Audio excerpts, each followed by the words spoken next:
नमस्कार दोस्तों, मैं आदित्य आपके अपने YouTube channel target with Aditya में स्वागत करता हूं। सो गाइस, चलिए चलते हैं आज की इस वीडियो की तरफ की, जो कि आज का वीडियो स्पेशली हिंदी साहित्य का इतिहास, जो कि हमने आदिकाल हम पढ़ रहे थे, आदिकाल पर ही है। और उसके आगे हम कंटिन्यू करेंगे जो पढ़ाया जा रहा था कि आदिकाल का नामकरण में जो दो विद्वान बच गए थे उनका आज हम नामकरण करेंगे। उनके द्वारा देखेंगे कि किस तरह से उन्होंने क्या किया, हिंदी साहित्य का नामकरण किया। हिंदी साहित्य के नामकरण में बहुत से विद्वान आए जो कि उन्होंने क्या किया, अपने हिसाब से उसका क्या किया, नामकरण किया। तो आज बचा है हमारा डॉक्टर रामकुमार वर्मा और डॉक्टर गणपत चंद्र गुप्त का काल विभाजन। इनके द्वारा हम देखेंगे कि उन्होंने कैसे काल विभाजन किया, उन्होंने आदिकाल को क्या कहा, जो भी था उनके द्वारा। चलिए देखते हैं। तो आदिकाल का नामकरण देखिए, जो आदिकाल का नामकरण है उसके काल विभाजन में हम देखेंगे कि डॉक्टर रामकुमार वर्मा के अनुसार देखिए, उन्होंने अपने काल विभाजन को क्या किया, आदिकाल का काल विभाजन जो किया, उन्होंने 5 भागों में इसका क्या किया, काल विभाजन किया। कितने भागों में? 5 भागों में। पहला क्या था गाइस इनका? पहला था उन्होंने क्या कहा, संधिकाल कहा। उन्होंने क्या कहा, संधिकाल। दूसरा उनका क्या था, चारण काल। तीसरा क्या था, भक्ति काल। और हमारा उनका चौथा क्या था गाइस, रीतिकाल। और 5वां उनका क्या था, आधुनिक काल। देखिए इन्होंने कितने भागों में बांटा, तो 5 भागों में बांटा। संधिकाल, चारण काल, भक्ति काल, रीतिकाल और क्या था, आधुनिक काल। इन 5 कालों में विभक्ति करने के बाद इनका देखिए समय काल देख लेते हैं कि कितने समय से कितने समय तक। तो 700 देखिए संवत 750 से 1000 विक्रम संवत तक था। देखिए 1000 से 1375 विक्रम संवत था। और देखिए उसके बाद 1375 से 1700 विक्रम संवत। और फिर देखिए 1700 से 1900 विक्रम संवत। और उसके बाद आधुनिक काल का देखिए कितने में किया, तो आधुनिक काल का जो था हमारा, उसका देखिए समय सीमा क्या था, 1900 विक्रमी से अब तक। यानी देखिए इन्होंने भी देखिए जो आचार्य रामचंद्र शुक्ल ने जो उन्होंने क्या किया था, उन्होंने जो नामकरण किया था, उन्होंने काल विभाजन किया था, उसी के आधार पे देखिए, उन्हीं के आधार पे इन्होंने भी क्या किया, काल विभाजन किया। उसी को आधार बनाकर इनका भी क्या किया गया, काल विभाजन किया गया। उसी से लगभग कुछ देखिए उन्होंने क्या किया था, 1050 से किया था। ये लोग क्या कर रहे हैं, देखिए उससे थोड़ा सा घटा के फिर उसी में जोड़ ऐड कर रहे हैं। तो देखिए उन्हीं से प्रेरित होकर इन लोगों ने भी क्या किया, काल विभाजन किया हिंदी साहित्य के इतिहास का। तो डॉक्टर रामकुमार वर्मा के अनुसार हिंदी साहित्य के इतिहास का काल विभाजन, जो आदिकाल का क्या पढ़े हम, आदिकाल का काल विभाजन। आदिकाल का काल विभाजन, आदिकाल के काल विभाजन में हमने रामकुमार वर्मा को पढ़ा। रामकुमार वर्मा ने कितने भागों में, 5 भागों में। कौन कौन सा है, संधिकाल, चारण काल, भक्ति काल, रीतिकाल, आधुनिक काल। देखिए इसको याद करने का तरीका देखिए, 750 देखिए 750 से कितने तक था आपका, देखिए कितने तक था, 1000 विक्रम संवत। फिर उसके बाद क्या था, 1000 से 1375 विक्रम संवत। फिर 1300 से 1700, देखिए 1700 से 1400, 1400 से क्या था, ये देखिए 1900 था, 1900 और 1900 से अब तक। उसके बाद कौन आते हैं, डॉक्टर गणपत चंद्र गुप्त का काल विभाजन। देखिए इन्होंने कितने भागों में किया, तो इन्होंने गाइस 4 भागों में अपने काल विभाजन को बांटा। कौन कौन सा था, प्रारंभिक काल था, पूर्व मध्य काल था, उसके बाद क्या था, उत्तर मध्य काल था, और उसके बाद क्या था, आधुनिक काल। इनका समय सीमा हम देख लेते हैं। समय सीमा क्या था, 1884 ईस्वी से 1350 और 1350 से 1600 और देखिए 1600 से 1857 और आधुनिक काल 1857 से अब तक। तो भाई इनका क्या था, ये 2 विद्वानों के जो बचा था आपके लिए, दो विद्वानों के अनुसार आपने देख लिया, डॉक्टर रामकुमार वर्मा और डॉक्टर गणपत चंद्र गुप्त का काल विभाजन। गाइस अब इसके आगे देखेंगे कि जो हमारा हिंदी साहित्य का इतिहास है, जो आदिकाल को अनेक विद्वानों के द्वारा नामकरण किया गया, उन्होंने आदिकाल को क्या कहा। जैसे देखिए हजारी प्रसाद द्विवेदी, आदिकाल को ही आदिकाल किसने किया कहा, तो हजारी प्रसाद द्विवेदी ने ही आदिकाल को आदिकाल कहा। उस तरह से क्वेश्चन आ जाए, चारण काल को आदिकाल को चारण काल किसने कहा, तो किसने कहा, डॉक्टर रामकुमार वर्मा ने। तो गाइज ये चलिए देखते हैं कि इसको कैसे देखा जाए, तो देखिए किसने क्या कहा। तो भाई देखिए आगे इसको देखिए, हम देखते हैं हम क्या।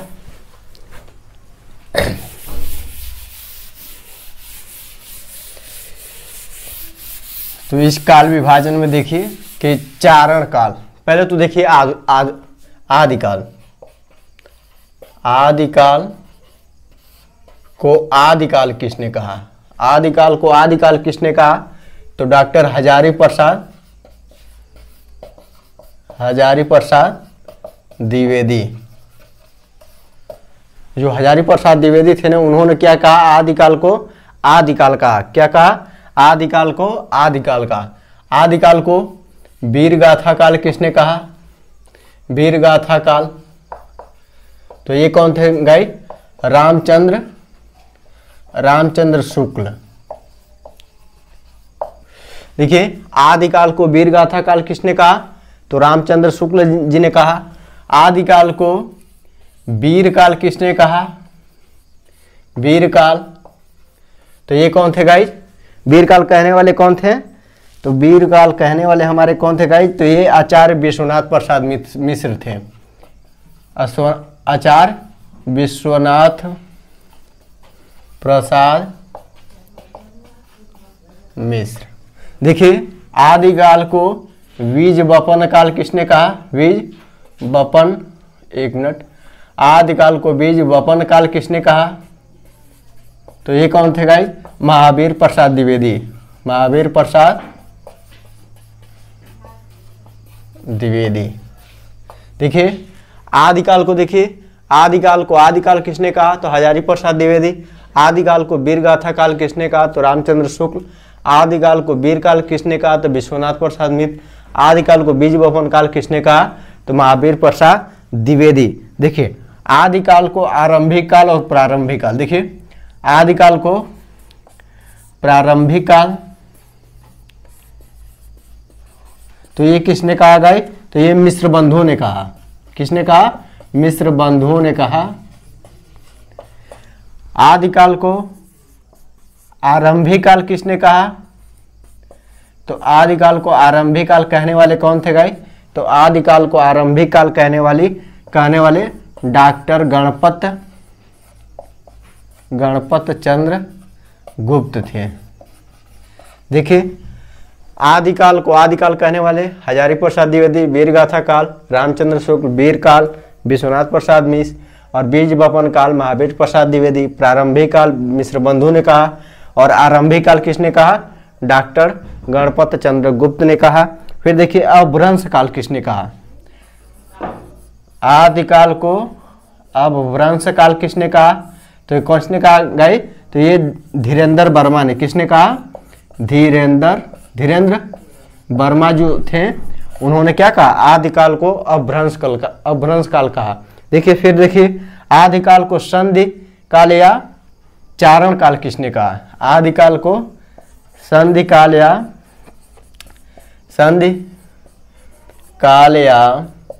चारण काल किसने कहा? तो ये गाई डॉक्टर राम कुमार वर्मा जी थे। डॉक्टर राम कुमार वर्मा।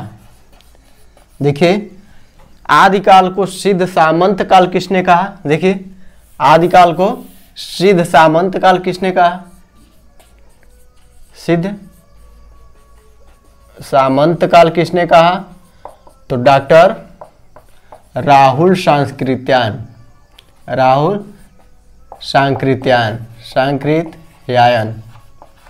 देखिए गाइस इसके वर्तनी पे ज्यादा ध्यान दीजिएगा क्योंकि राहुल सांकृत्यायन नहीं है, राहुल सांकृत्यायन है, ठीक है ना। देखिए आदिकाल को सिद्ध सामंत काल किसने कहा? तो डॉक्टर राहुल सांकृत्यायन ने कहा। देखिए आदिकाल को संक्रमण काल किसने कहा? आदिकाल को संक्रमण काल किसने कहा? तो कौन किसने कहा गाइस? तो राम खिलावन पांडे ने कहा। राम खिलावन पांडे। आदिकाल को संक्रमण काल किसने कहा? तो राम खिलावन पांडे ने कहा। देखिए आगे देखिए फिर आदिकाल को देखिए आधार काल किसने कहा? आदिकाल को आधार काल किसने कहा गाइस? मोहन अवस्थी। मोहन अवस्थी ने आदिकाल को क्या कहा? आधार काल कहा। आदिकाल को आधार काल कहने वाले कौन थे? तो गाइस ये मोहन अवस्थी जी थे। देखिए अंधकार काल किसने कहा? आदिकाल को अंधकार काल। तो आदिकाल को अंधकार काल किसने कहा? कमल कुल श्रेष्ठ। देखिए इतना हो गया। आदिकाल को आधार काल किसने कहा? मोहन अवस्थी ने। आदिकाल को अंधकार काल किसने कहा? कमल कुल श्रेष्ठ ने कहा। ठीक है ना। तो भाई ये क्या हो गया? आपका पूरा हो गया। संधि काल हो गया, चारण काल हो गया, संक्रमण काल हो गया, पुरानी हिंदी काल। देखिए आदिकाल को पुरानी हिंदी काल किसने कहा? तो ये चंद्रधर शर्मा गुलेरी, चंद्रधर शर्मा गुलेरी। तो भाई आपने क्या देखा कि किस विद्वान के द्वारा आदिकाल को क्या क्या नाम दिया गया? तो देखिए आचार्य रामचंद्र शुक्ल ने क्या दिया? आदिकाल को उन्होंने क्या कहा? वीर गाथा काल का। हजारी प्रसाद द्विवेदी ने क्या कहा? आदिकाल को आदिकाल ही कहा। देखिए डॉक्टर रामकुमार वर्मा के अनुसार आदिकाल को सिद्ध क्या कहा गया? उनके द्वारा आदिकाल को संधि काल या चारण काल कहा गया। देखिए बीज बपन काल किसके द्वारा कहा गया? तो उन्होंने आचार्य महावीर प्रसाद द्विवेदी ने कहा। आदिकाल को वीर काल किसने कहा? तो विश्वनाथ प्रसाद मिश्र ने कहा। वीर काल किसने कहा गाई? तो आचार्य विश्वनाथ प्रसाद मिश्र ने कहा। संक्रमण काल किसने कहा? तो राम खिलावन पांडे ने कहा। संक्रमण काल किसने कहा? राम खिलावन पांडे ने कहा। और आधार काल किसने कहा? तो मोहन अवस्थी ने कहा। अंधकार काल किसने कहा? तो कमल कुल श्रेष्ठ ने कहा। ठीक है ना। देखिए प्रारंभिक काल और आरंभिक काल एक बार देखिए। प्रारंभिक काल है और एक आरंभिक काल है। तो प्रारंभिक काल किसने कहा? मिश्र बंधुओं ने कहा। और आरंभिक काल देखिए डॉक्टर गणपत चंद्र गुप्त ने कहा। अपभ्रंश किसने कहा? अपभ्रंश तो धीरेन्द्र वर्मा ने कहा। संधि काल या चारण काल किसने कहा? तो डॉक्टर रामकुमार वर्मा ने कहा। तो भाई आपको ये समझ में आ चुका होगा कि देखिए आदिकाल का जो नामकरण है अन्य विद्वानों के द्वारा आदिकाल को क्या क्या कहा गया, किन प्रक्रियाओं में किन पद्धति के द्वारा कैसे कैसे उसको बांटा गया, तो ये उसके अनुसार था। जैसे आपने देखा होगा कि हर प्रत्येक विद्वानों ने अपने अनुसार ही क्या किया, आदिकाल को अलग अलग नामों से क्या किया, उसको डिस्ट्रीब्यूट किया। उसके द्वारा ही क्या किया गया।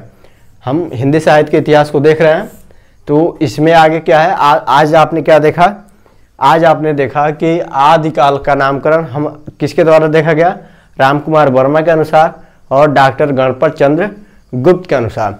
और आगे क्या देखा गया कि आदिकाल को अन्य नामों से कौन कौन से विद्वान ने क्या किया, उसका नामकरण किया। तो देखिए एक बार फिर देख लेते हैं कि आदिकाल को वीरगाथा काल किसने कहा। तो आदिकाल को वीरगाथा काल किसने कहा, रामचंद्र शुक्ल ने कहा। आदिकाल को वीरकाल किसने कहा, तो किसने कहा गई, आदिकाल को वीरकाल आचार्य विश्वनाथ प्रसाद मिश्र ने कहा। आदिकाल को बीज बपन काल किसने कहा, तो महावीर प्रसाद द्विवेदी ने कहा। आदिकाल किसने कहा, तो डॉक्टर हजारी प्रसाद द्विवेदी ने कहा। आदिकाल को संधि काल या चारण काल किसने कहा, तो डॉक्टर रामकुमार वर्मा ने कहा।